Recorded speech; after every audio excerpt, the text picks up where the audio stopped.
This is Dying Your Way. Welcome everyone again to the Dying Your Way podcast. I am Claire O'Berry, your host, and today it's an important conversation that we're going to have about advanced care planning. Don't switch channels. This is just the most important conversation that is, frankly, a little boring and something that most people delay. And I am here to hopefully encourage you to take action, even if it's just one tiny step to get your paperwork in order. Because without paperwork, you will have no control over the end of your life. So I could start by telling many case studies or examples that are anecdotal about the results of what happens when no one has their paperwork when they go into an emergency room or an ICU situation. Something unexpected happens, and you don't have the capacity to speak for yourself. This is also the case for people that have a chronic progressive illness, and at some point, as the disease progresses, they are not able to speak for themselves. And that is when this paperwork is so critical. So today we're going to go over 4 documents that are essential for you to have, and I'll give you some tips so they are, it's a doable thing for you to do and accomplish, and you'll be really happy that you did. I have talked to several doctors, and I've been on wards and in hospice units where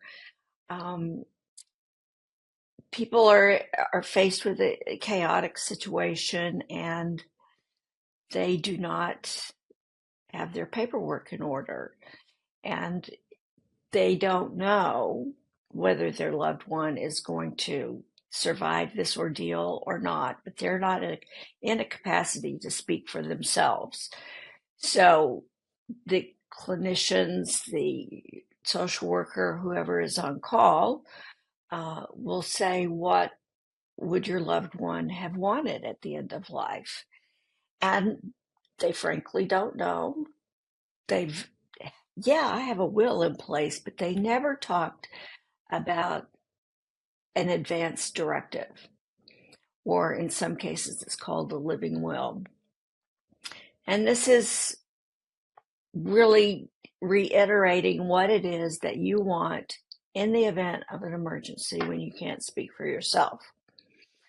And so if they don't have that already designated, then they are just the loved ones, the family, whoever's there supporting that person. Maybe no one's there to support the person, so the doctor's going to make the call. They are faced with an enormous situation that may or may not be in line with your wishes. My husband Terry and I have what's called the Mideo card, and it's something that we carry in our wallet, and it is on our refrigerator. It's a magnet on our refrigerator too. So if there is an emergency, all the responder has to do is to scan that QR code, and a video pops up where we are speaking in our own voice to whoever the attending physician or emergency person that's there on the scene, and they are hearing what our wishes are. People are going to have different wishes. For us, if it seems like that we have been unconscious and not breathing for a prolonged period of time, we do not want CPR, and we do not want any efforts to be made to save our life. We also have scenarios in our advanced directives about if we become incapacitated after a prolonged illness, what our wishes are. So we don't have to second guess when or if that time comes. So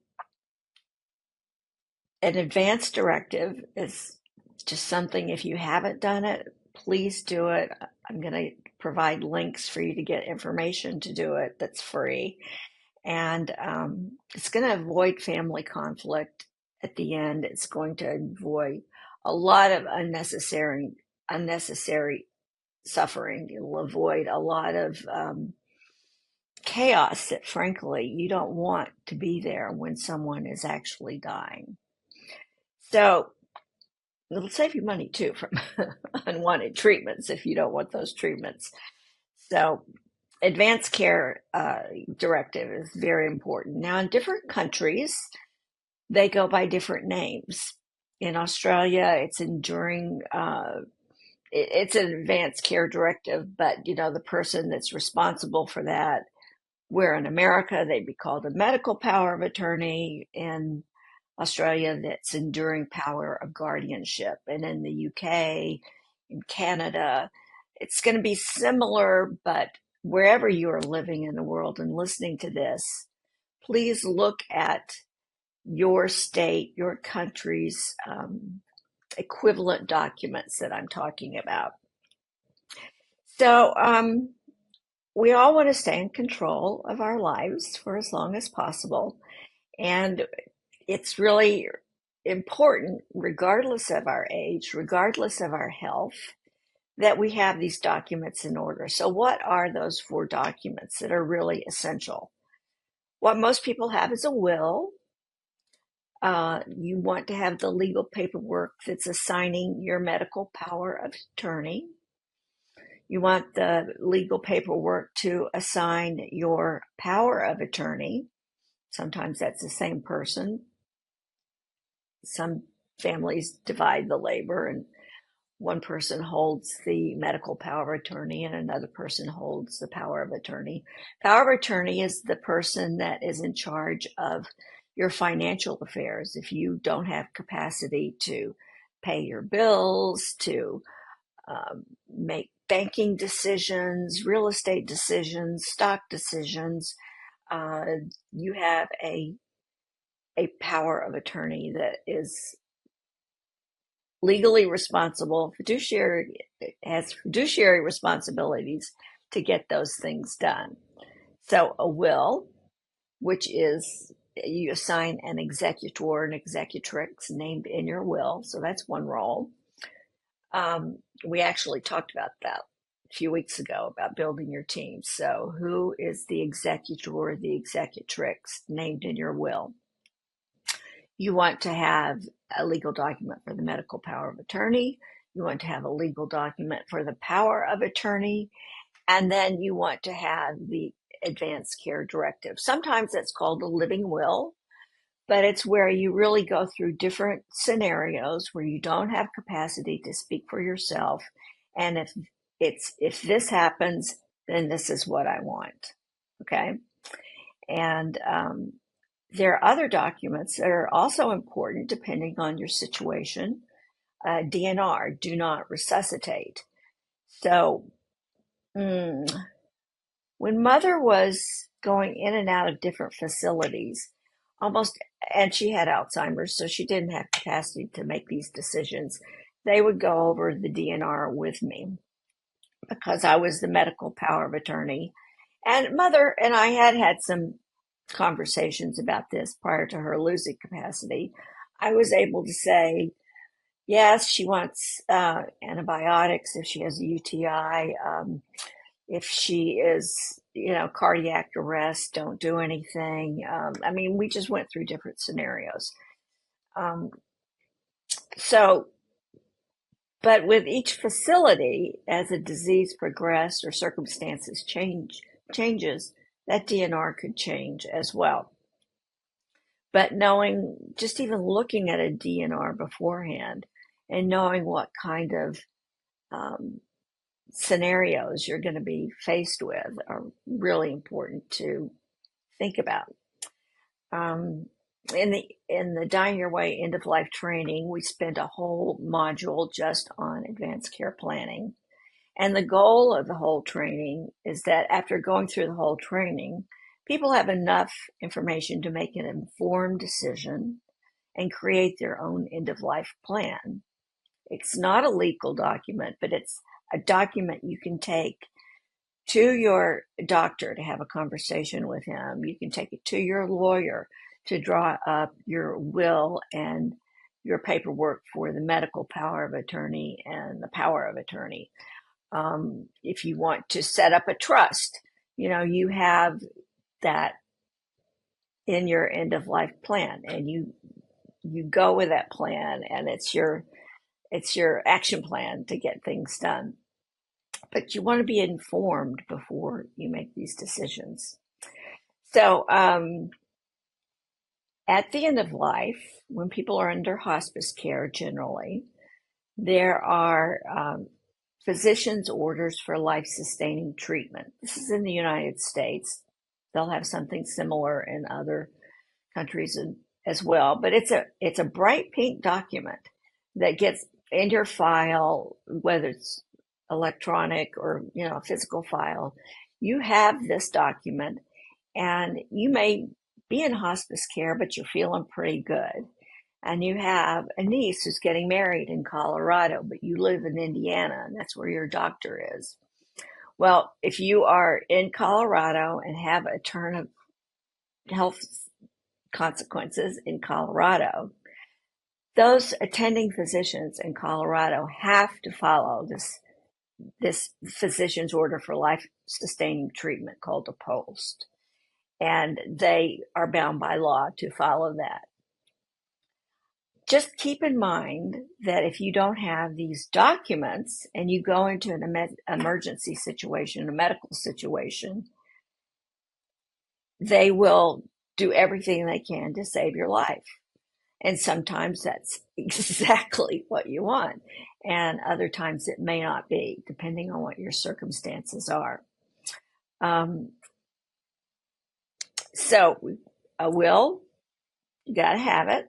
If you are an adult over 18, if you have children, if you have real estate, you have to have a will. And if you don't, you will die intestate.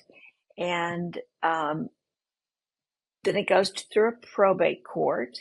And where you thought you might have been saving money by going to the post office and getting one of those legal kits, you've really cost money because that kit may not be specific enough and it still has to go through probate. So I encourage people, if you have real estate, if you have children, to please go through an attorney to draw up this paperwork, your will, for you.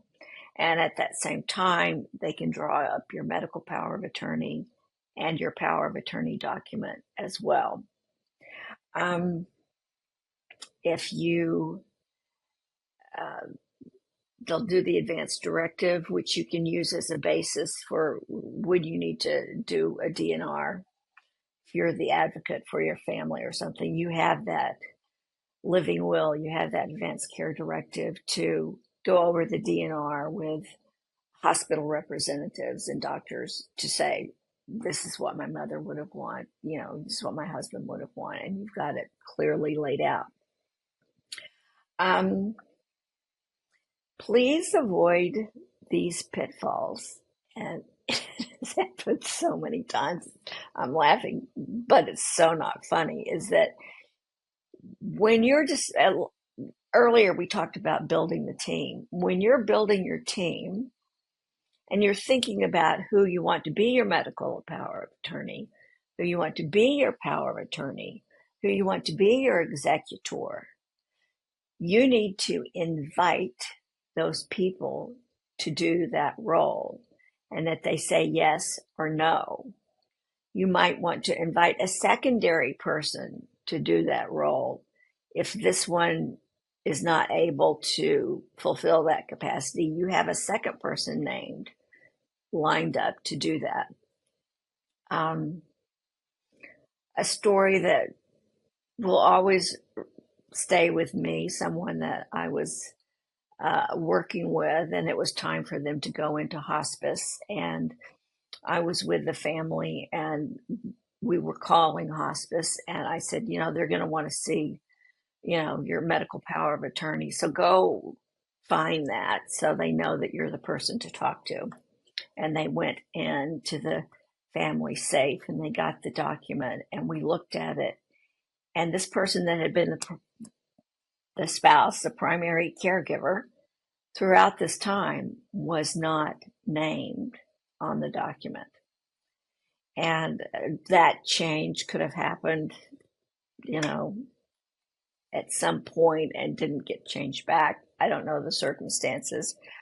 But the person that was named, we had to find that person to get him over there because hospice was coming. They had no idea that they were in that role.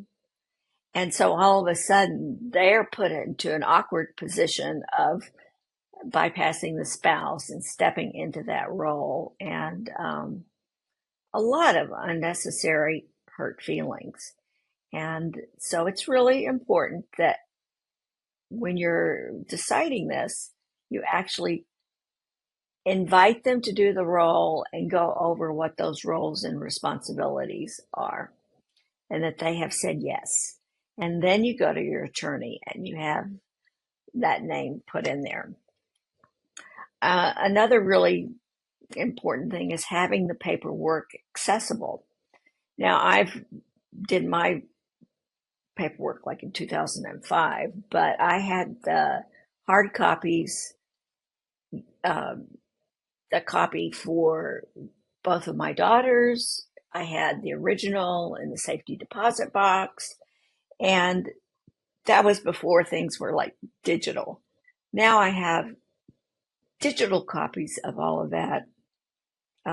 My husband and my daughters have digital copies of that. So and we have that video card. So there's really no confusion about what my last wishes are. I mean, we've had many conversations about it and everybody's clear. So it's important that they have access to that paperwork. I recommend having a hard copy, and you have the original in like a safety deposit box or someplace where it can be accessed. And you have copies of that maybe at your attorney's office, or your children have it, your spouse has it, but they have access to it. And then because you're not always at your home to grab these files, have digital copies of this in your phone. Everybody carries your phone around. So you can, quickly take a picture, and, it would be enough to get you through in an emergency situation. So, we already talked about dying intestate without a will. That's very common. People think, well, I don't have enough of an estate that I need to worry about that. Who's going to want my stuff? Well, again, if you have real estate and if you have children, they will want your stuff. And I've seen families just really not speak to each other for decades over a quarter of acre of land. So this, you may think it doesn't amount to much, but don't underestimate its value, number one, or the value to the people that are involved. And you don't want them, you don't want the state taking over a formula that they have, and they will. If you don't have it specific who you want to leave things to, each state, each country has a formula that they go by, and it's a next of kin formula. And after a while, if that, you don't have first cousins or something like that, all of a sudden your estate's going to the state. So, if you have friends you want to leave things to, specific pieces of artwork, try to be as thoughtful and specific about that as you possibly can. So, this is just a way to empower yourself to reclaim your voice, even when there's a circumstance where you don't have capacity and you don't have a voice. You will still be empowered if you've got the paperwork. And that's the whole goal of the Dying Your Way training, is to give us some peace at the end because we've taken care of these really important steps. So don't think of it, just reframe it. Don't think of it as a chore that, oh, do I have to do this? Just reframe it to it's an act of love and responsibility that we all need to do. So I hope this has been helpful. Like I say, the Dying Your Way end of life training gets into a lot more specifics where you're really thinking about different scenarios. But if you go to the Dying Your Way website, there's a drop-down menu for resources, and there's a resource center, and there's an icon for just advanced care planning. And there's so many good starting points and free resources that are there to support you in getting this done. And yeah, don't start spending money on things until you've really knocked it out on paper and really put some thought into it. And then if you need to, get professional and legal advice, to help you with that. Because I'm not a lawyer, I'm not an accountant. Everybody's circumstances are going to be different. Everybody's disease is different. And that just all needs to be taken into consideration. So I encourage you to go to the website and go to the resource center and find that icon for advanced care planning. And I think that will be a really great place to start. So thanks for being with me today, and advanced care planning. Just do it. Bye. Thank you for joining us on Dying Your Way. If it's inspired you, then please spread the word. Leave a rating and review so others can find out about us. To learn more, connect with us on Facebook or our website at dyingyourway.com. A special thank you for the artist Mel Dobra for letting us use her song, Smoke and Flame, as the soundtrack of our show. I invite you to return, hear each episode, and be part of the conversation on death literacy. I am Claire O'Berry, and this is Dying Your Way.